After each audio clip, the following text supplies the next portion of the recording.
საუკუნეების მანძილზე ხალხურად მონათლული სიმღერები, რომლებსაც ავთენტურობას კონკრეტული ადგილმდებარეობა, ჰავა, კილოკავი, ინტონაცია და ქართველების კუთხური ტემპერამენტის ძენს და ამ სიმღერების ოჯახებში შენახვის ტრადიციები.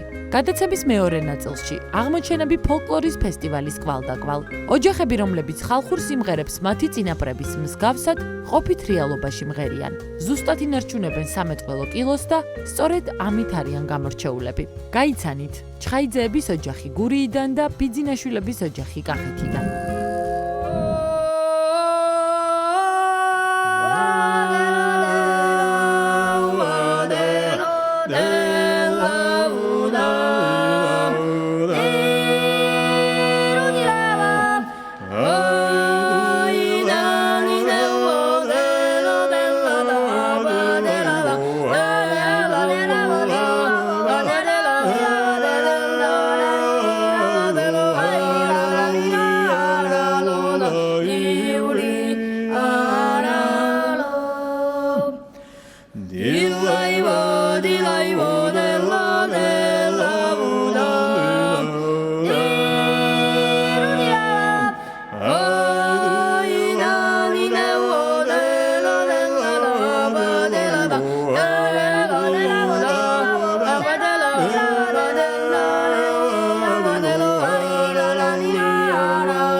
როგორც არ უნდა გიყვარდეს საქართველოს რომელიმე კუთხე ამ კუთხის ტრადიციები, როცა მამის და შვილების შესრულებას ისმენ, ეს მე მგონი გაცილებით უფრო ემოციურია ყველასთვის. საქმე იმაშია, რომ ფოლკლორის სახელმწიფო ცენტრი უკვე 2 წელია რაც ატარებს ფესტივალს მთელი საქართველოს მასშტაბით და ეს ფესტივალი ემსახურება იმას, რომ ზუსტად ესეთი მარგალიტები აღმოაჩინონ და შემდეგ უკვე ჩვენ გაგვაცნონ. და სწორედ ფესტივალის დასწრითი ნაწილი იმართება ამ დღეების განმავლობაში, კონკრეტულად 27, 28 და 29 ივნისს რუსთაველის თეატრში.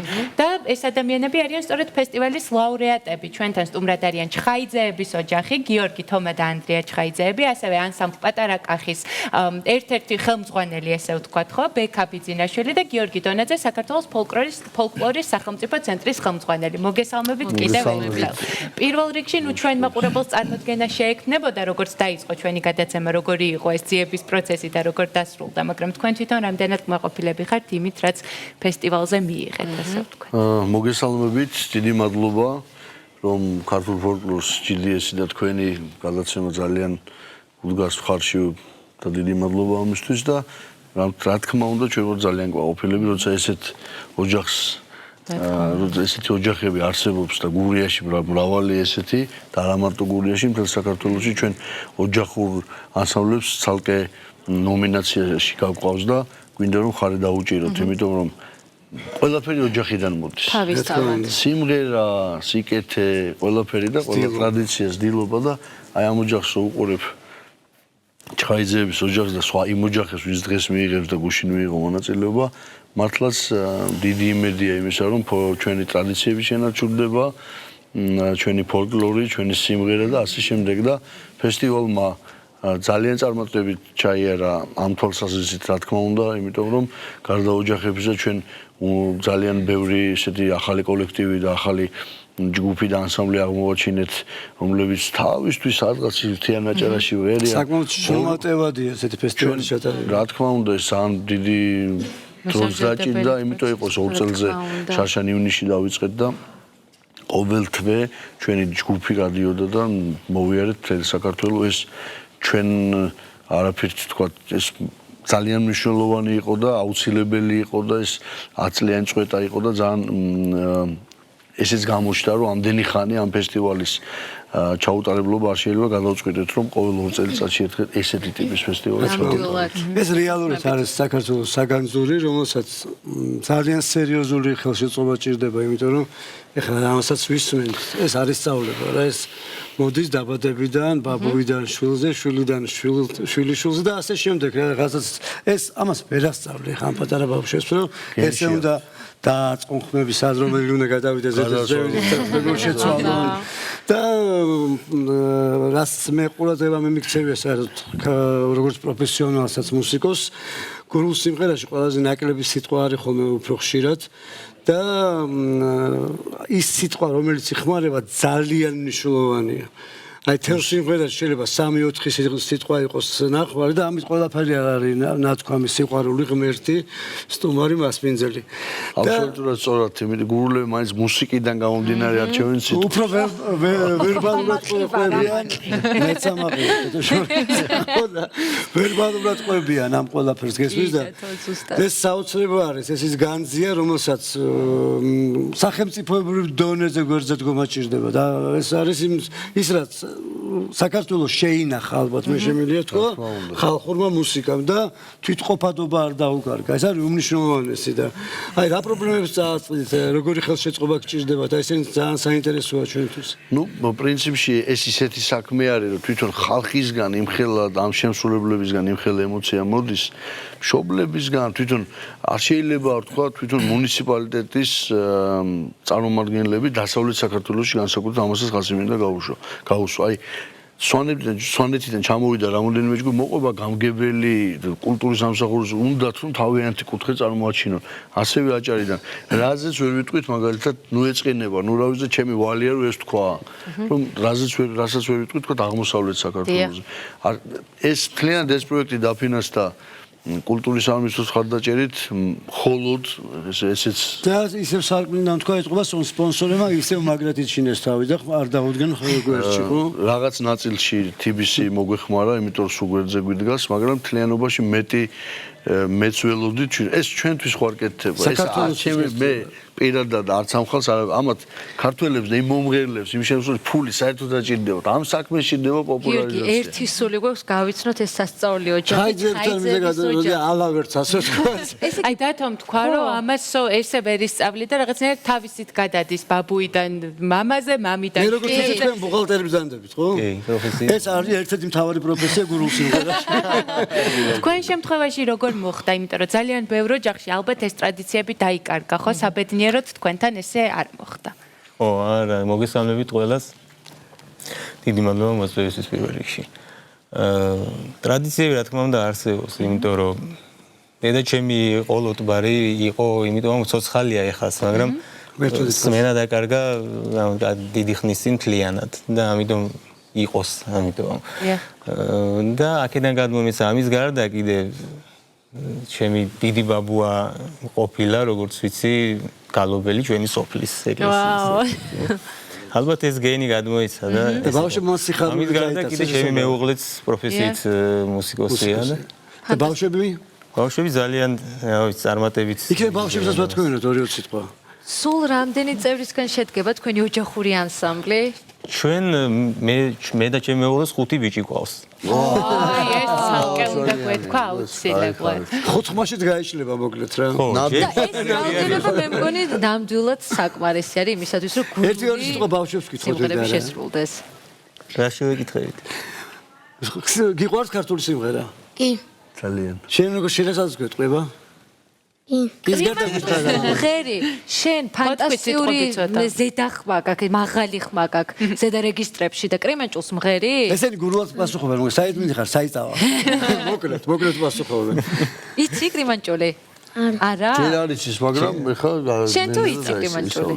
შენც არა. ვერ ახერხებს უბრალოდ მაგრამ ნელ-ნელა ყველაფერი წინ არის. ყველაფერი თქვენ მინდა ორი სიტყვა გითხოთ, თქვენთან მხოლოდ ოჯახის წევრები არ არიან, მაგრამ თქვენ და თქვენმა ძმამ დაიწყეთ ეს ყველაფერი, ხო, როგორც ვიცით? 2000 წელს თელავში ჩამოყალიბდა ანსამბლი პატარა კახი ამ სახელწოდებით. ხელმძღვანელი იყო ლევან აბაშიძე, რომელიც აღარ არის ცოცხალი, გარდაიცვალა და აქვე ზიარეთ ჩვენ ხალხურ სიმღერას. თქვენ მარტო კახურ სიმღერებს ღერი ხართ?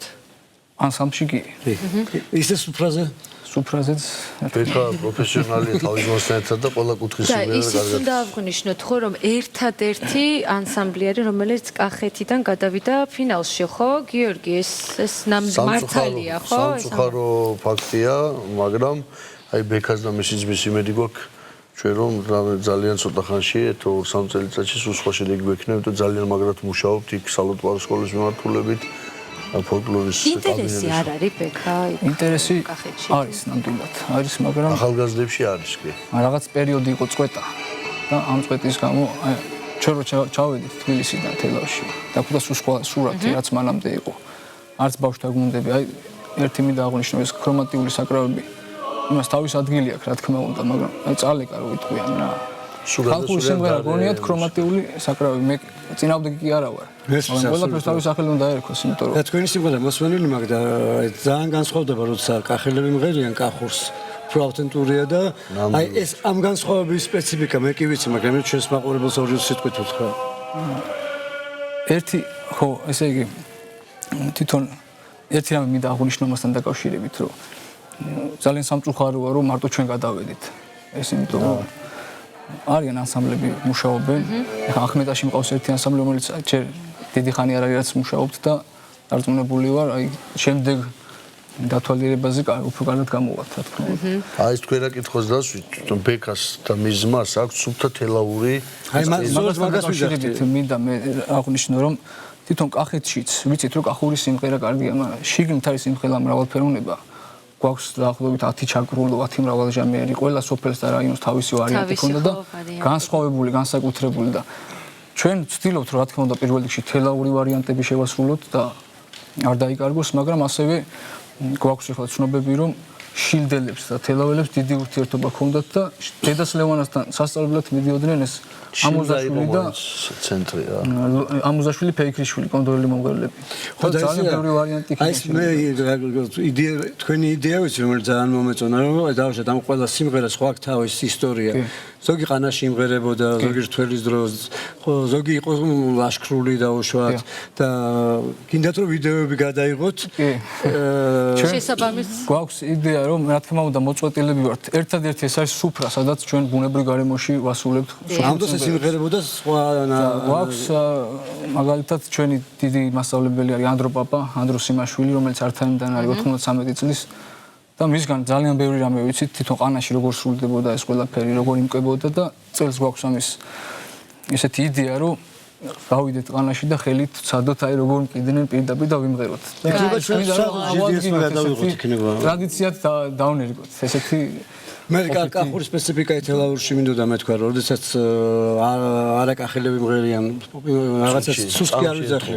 იმ წამშივე იგზნო, იმიტომ რომ აი იმპროვიზაციული მეორე ხმის სიარულის მომენტი ხანდახან აძლევს პირველ ხმას სხვა საშუალებას ხოლმე. რაც მომისმენია. რაც არ ხდება აქ ჩვენთან კონკრეტული არის ხოლმე რა.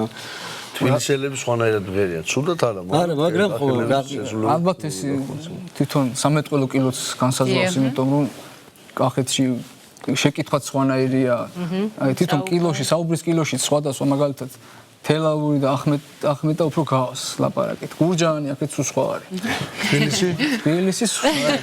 მე იცი რა კითხვა დამება და მიდი. პედაგოგი ახსენეთ ერთ-ერთი, რომლისგანაც ძალიან ბევრი რამ ისწავლეთ და თვითონ ეს პროცესი როგორია, იმიტომ რომ ძალიან ბევრი სიმღერა, ტრადიცია დაკარგულია და შესაბამისად თქვენ აი სწორედ ამ ადამიანებისგან, უხუცესებისგან სწავლობთ იმისთვის, რომ მე გააცოცხლოთ. ფაქტობრივად ეს იყო ერთადერთი ადამიანი, რომელმაც ყოფაში შეინარჩუნა ტრადიცია, მაგრამ დარჩა მარტო.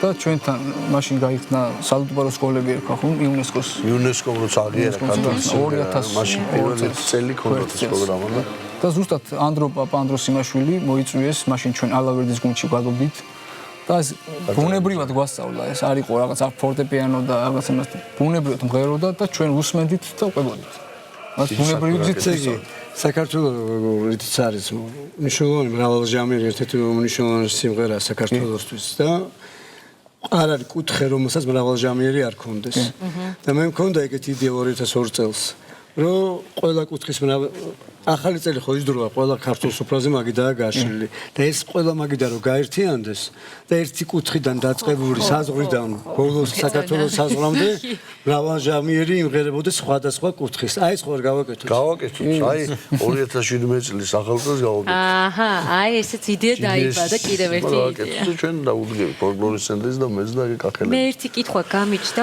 ორივე ანსამბლს მინდა ვკითხოს ზოგადად შესაძლებელია თუ არა და თუ იყენებთ იმპროვიზაციებს ქართულ ხალხურ სიმღერაში არა ეს აგერ გურულებს ვკითხოთ მაგის მამები არიან ასე თუ და ოსტატები არა ეს როგორც ის გურულ სიმღერაში შესაძლებელი კი არა აუცილებელი არის იმპროვიზაციის გაკეთება იმიტომ რომ მე არც მომისმენია გურულ სიმღერას იმპროვიზაცია არ ხდება ერთ-ერთი ნამღერი ცოტა თქვენ რომელი კუთხიდან ახართ ჩვენ ლანჩხუთიდან მე მქონდა ბედნიერება ჩოხატაურში ყოფნის დროს მოხუცები ესწრებოდნენ ჩემ კონცერტს და ნუ ვერ დაჭდნენ ადგილს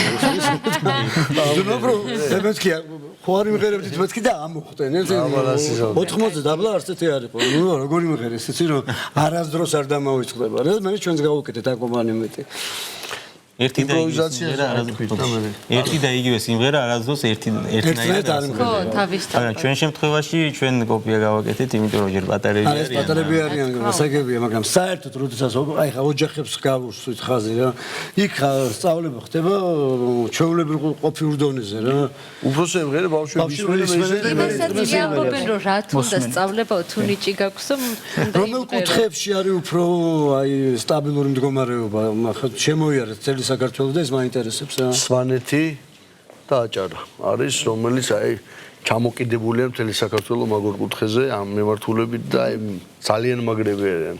თისაჭარა ხო? თისაჭარა და კი ქობულეთლების მაგრები არიან, ნადუჟღერიან, ცეკვავენ, ყველა სოფელში რაღაც ხდება და საოცრებაა ეს ფესტივალი ამ ფესტივალმა ძალიან დიდი ის გააკეთა იმიტომ ჩვენ ერთ რაღაცაში დავწმუნდი რომ ჩვენ მარტო დაფინანსებაზე ლაპარაკიც არ შეიძლება, იმიტომ რომ სულ არა აქვს ზოგი ანსამბლი, ხა პატარა კახს მაგალითად არაფერი დაფინანსება არ აქვს, არის კიდე ანსამბლები, მაგრამ ამ წელიწადში ისეთი წინსვლა გვაჩვენეს, რომ აი გამოსულიყვნენ საზოგადოების წინაშე წარსდგარიყვნენ იმ პროფესიონალების წინაშე, რომლებიც დღეს თქვა იქნებიან, ისე დიდონე აჩვენეს დიდი ნახტომი, რომ გაისათაც მინდა რაღაც ფესტივალი გაკეთდეს და რითიც შეგვიძლია ჩვენ ყველაფერს გვერდზე დაგიდგებით და მგონია რომ ეს საერთოდ სახელმწიფოებრივ დონეზე დასახმარებელი რაღაცაა და მინდა რომ მოვასწრებინოთ კულტურის სამინისტრო აკეთებს. რა თქმა უნდა და უფრო მეტი და მინდათ რომ მოვასწრებინოთ ეს ნაღდი, ნამდვილი კახური. სხვადასხვა ძალიან მაგარ სიმღერას ასრულებენ. შემოგვიერთდნენ და სიამოვნებით მოვისმენთ ამ ძალიან მაგარ სიმღერას, რომელიც შეარჩიეს ჩვენი დღევანდელი ეთერისთვის.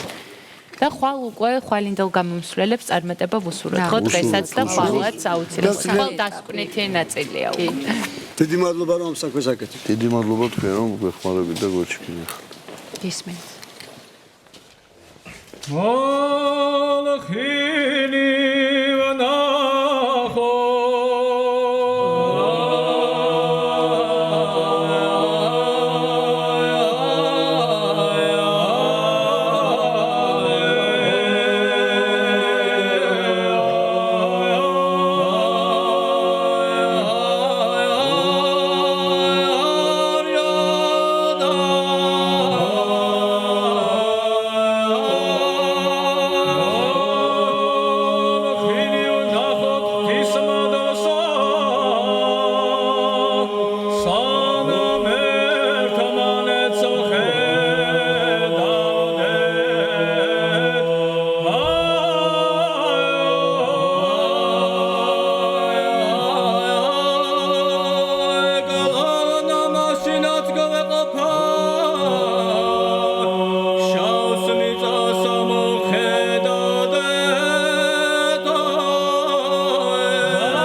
მადლია კახეთიდან, მაგრამ როგორი საქმე ამაშია. უღრმესი მადლობა კიდევ ერთხელ და წარმატებები გისურვებთ, გისურვებთ. თქვენი ძიება სულ უფრო და უფრო წარმატებული გახდეს. მეტი და მეტი შევისვენოთ მარგალიტი. ცოტა ხნით და დავბრუნდებით რეკლამის შემდეგ. დროებით.